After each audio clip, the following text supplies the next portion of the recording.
A zostáva len veriť, že Danica bude spokojná so svojím nasvietením a bude ochotná prečítať šport.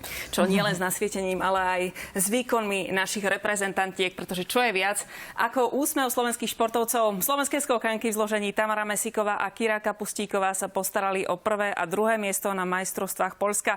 Ešte stále len deti, ktoré vyrastajú v porovnaní so svetom v amatérskych podmienkach, si vyskákali zlato a striebro. Na štarte bolo 15 pretekárok v porovnaní s našimi dievčatami, najmä mladšou Kirou, oveľa skúsenejšie. Ako prvá skákala Tamara Mesíková, tá skočila 93 metrov, Kira o meter menej a medzi dievčatami rozhodovalo iba 0,8 bodu. Dievčatá zviedli v poľskom Štyrku krásny boj o najcennejší kov. Kira, ktorá má za sebou debut na týchto pretekoch, bola jednou z najmladších v poli.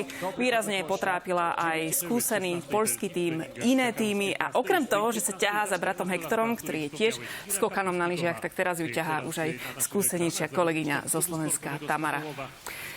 Ja som nadšená z toho, ako sa darí naozaj našim skokankám, že ten šport povstáva z popola. Neraz sme to už spomínali a ja si myslím, že nie len o odhodlaní rodičov, ale aj práve týchto športovcov to môže vyzerať z roka na rok čoraz lepšie. Držíme palce.